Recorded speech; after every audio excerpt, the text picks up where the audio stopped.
Hello बच्चों, कैसे हैं सभी लोग। चलिए आज अपन पुनः पढ़ेंगे कक्षा 10 प्रश्न एक क्वेश्चन नंबर तीसरा। क्या है अपना, अभाज्य गुणनखंड विधि द्वारा निम्नलिखित पूर्णांकों के एचसीएफ और एलसीएम ज्ञात कीजिए। इसमें हमें बच्चों केवल एचसीएफ और एलसीएम ज्ञात करना, इसमें जांच नहीं करना। ये भी बहुत ही अच्छा क्वेश्चन है। तो चलिए अपन इसको शुरू करते हैं। तो सबसे पहले अपन पहला क्वेश्चन लेते हैं। कौन सा पहला क्वेश्चन? 12, 15 और 21। इसका हमें एचसीएफ निकालना है बच्चों और एलसीएम निकालना है। तो चलिए सबसे पहले हम शुरुआत करते हैं। और शुरुआत के लिए हम क्या करेंगे बच्चों, इसमें सबसे पहले हम 12 के गुणनखंड करेंगे, अभाज्य गुणनखंड करेंगे। कैसे करेंगे? 2 से 2 छन 12, 2 तिया 6 और 3 एकम 3।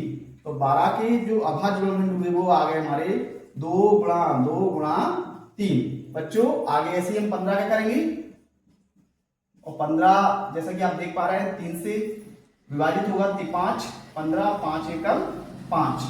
तो जो 15 के जो हमारे अभाज्य गुणनखंड हुए बच्चों वो गए 3 गुणा 5। इसके बाद हम आ गए 21 पर। तो 21 के भी अभाज्य गुणनखंड करेंगे, सेम प्रोसेस। 3 7 21 और 7 एकम 7।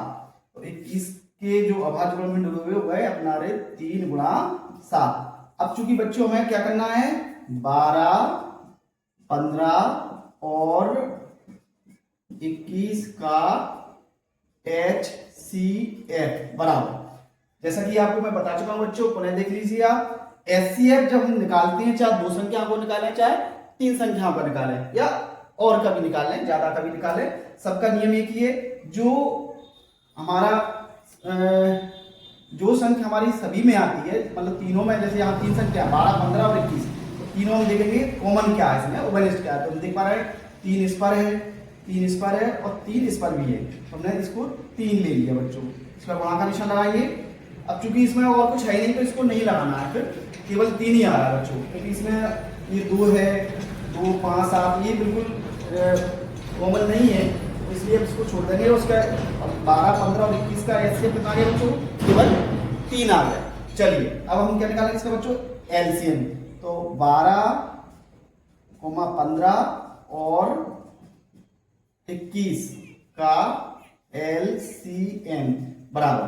तो बच्चों वही सेम कंडीशन इसमें क्या देखेंगे, इसमें ओवरलेस्ट भी लेते हैं और शेष जो बचे हुए गुणनखंड होते हैं उनको भी लेते हैं। तो ओवरलेस्ट क्या है इसमें? 3 ही है, तो 3 ले लिया। इसके बाद क्या बचे हुए बच्चों? 2 बचे हुए हैं, फिर 2 बचे हुए हैं, इसके बाद इसमें 5 है और इसमें बच्चों 7 है। अब इनका सबका मल्टीप्लाई कर देंगे, गुणा कर देंगे। तो गुणा कैसे करेंगे? 3 दूनी 6, 6 दूनी 12, 12 पंचे 60 और 60 का गुणा बच्चों 7 में करेंगे तो ये हो जाएगा 420। चलिए सवाल में भी 420 आ गया है ना। तो ये हमारा क्या निकल आया बच्चों? एलसीएम निकल आया।